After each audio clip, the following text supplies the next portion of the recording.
AITA for telling my sister that she destroyed her own life and has no one to blame but herself? My sister went to an Ivy League college and an Ivy League law school. Right out of law school she got a job at one of the biggest law firms in America as a litigation lawyer. She was making well over $200,000 as a starting salary.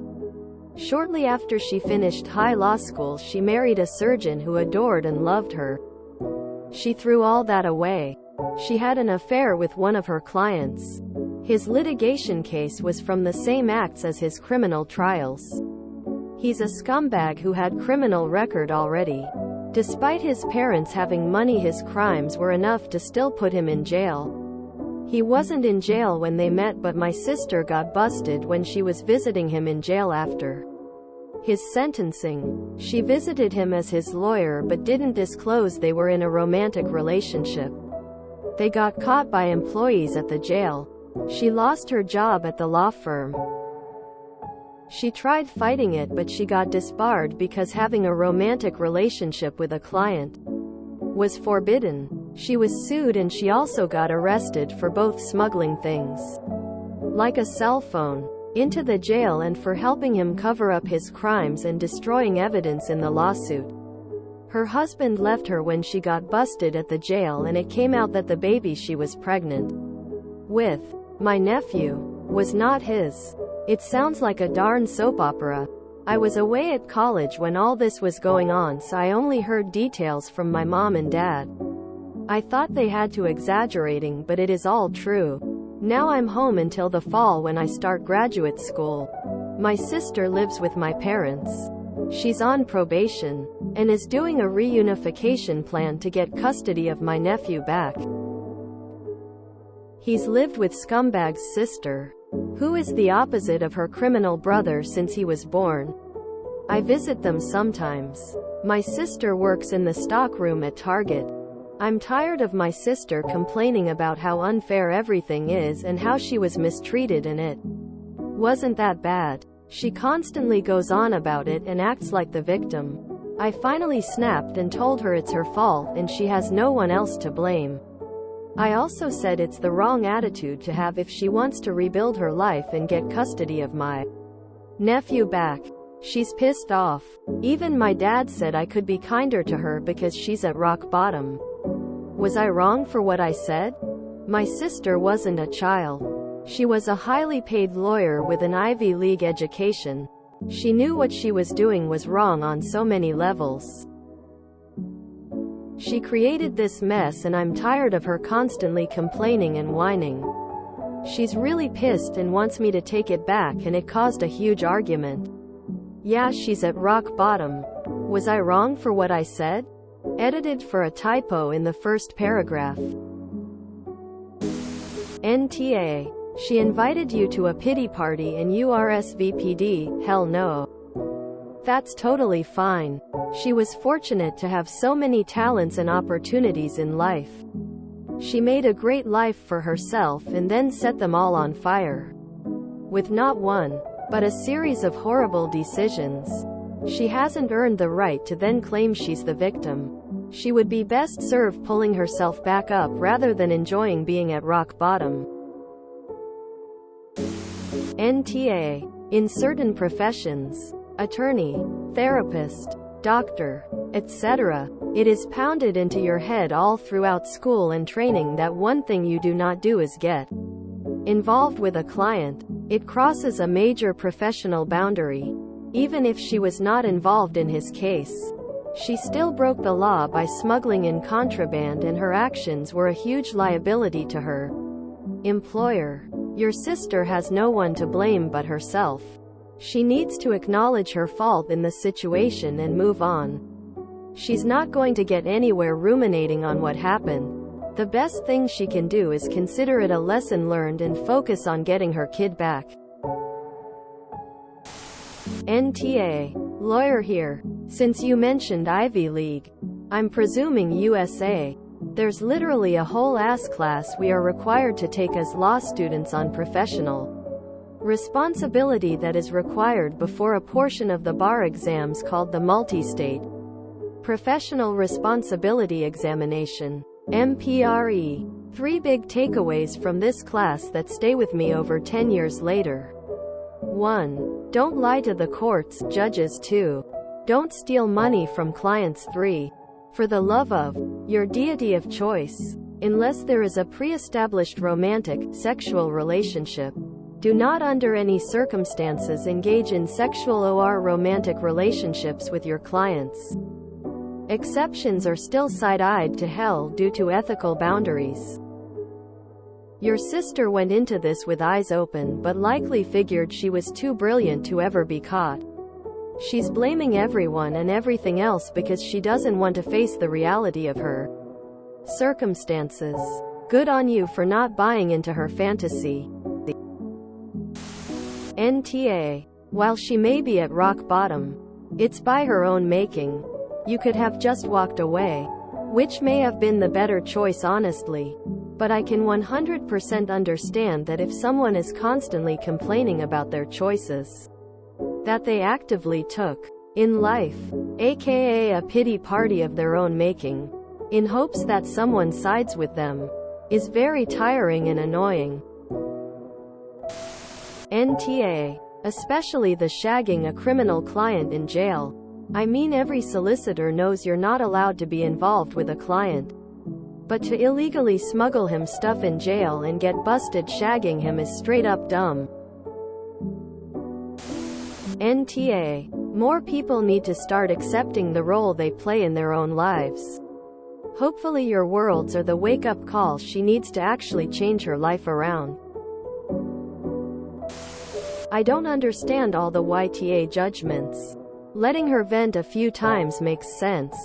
But it sounds like she's constantly whining about this and has been for years, while simultaneously taking zero responsibility for her actions. NTA. If your parents choose to keep listening, that's their choice. But I'd keep telling her you don't want to hear any more of her self-centered, poor me act. Maybe unpopular, but NTA. Your sister made a lot of decisions, not just one mistake, and still is trying to play the victim card. Like it does suck and it's hard. Edit. Did say unfair. But it's not cool to keep making other people listen to how wronged she feels. It's one thing to vent, this is hard and it sucks, and another to keep trying to find other people to blame. It was maybe harsh for how you said it, but this isn't exactly kicking someone when they're down. This is letting someone know you're not cool with them playing victim loudly and repeatedly in a way that divorces them from responsibility.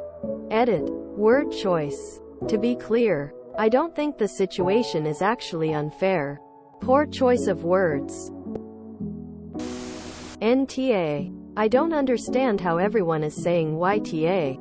Sometimes you have to be blunt and honest, especially with the people who you love, and sometimes people need to hear things they don't want to hear.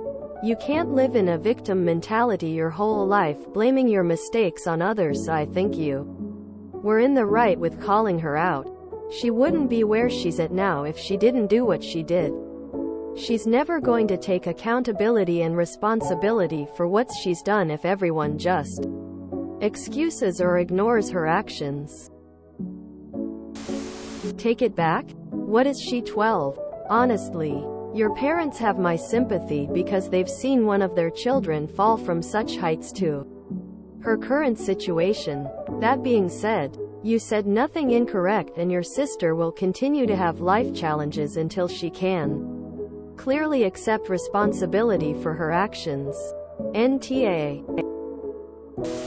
NTA. I've known too many people who regularly make poor choices and then continuously bemoan for years how the world is unfair and out to get them. For these people, nothing is ever their fault.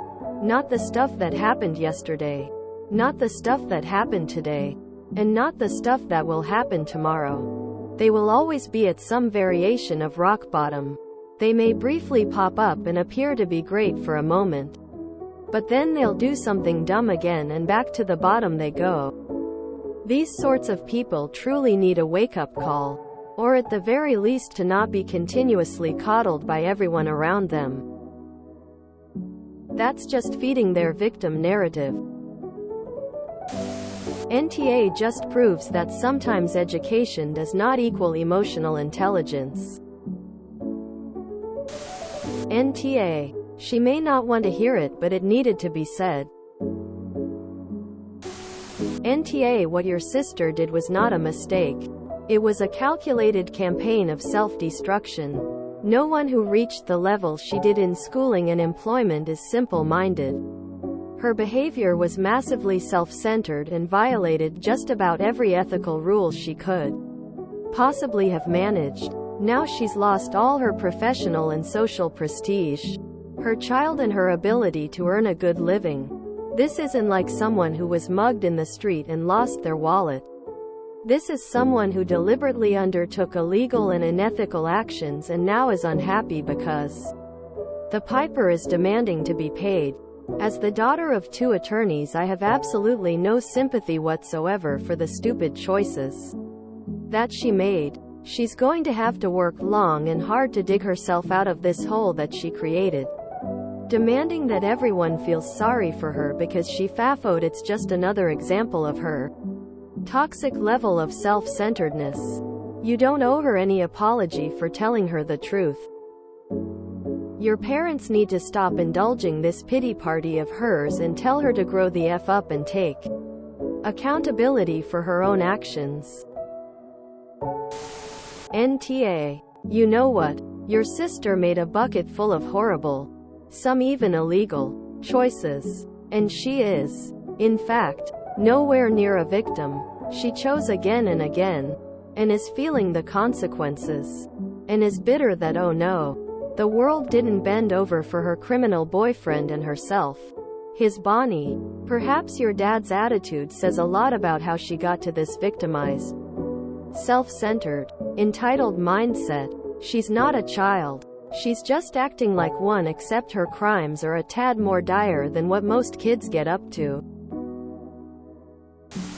NTA. Her attitude is keeping her from moving forward and it should not be entertained. This was a wild ride. NTA. And I don't think your sister has hit rock bottom yet. Given that she hasn't admitted fault, she still has farther to fall. Can you get a job at a summer camp or something like that to get out of the house? NTA. Someone intelligent enough for an Ivy League college and law school should be able to distinguish between being victimized and piss-poor decision-making. Your sister isn't at rock bottom. She's got a great place to live and parents who support her. Take those away and then, maybe, she's at rock bottom. If she accepts full responsibility for what she's done, maybe she's near rock bottom? If Loverboy gets out of prison, how soon until she's back with him? You are NTA. Your parents and sister are. Just ignore them as much as possible until you're back in school and then focus on your studies. Try to distance yourself as much as possible and focus on your future. If you enjoyed this video, please check out our playlists full of similar content. Epic Haircast is like doom scrolling for your ears. Please like, share, and subscribe.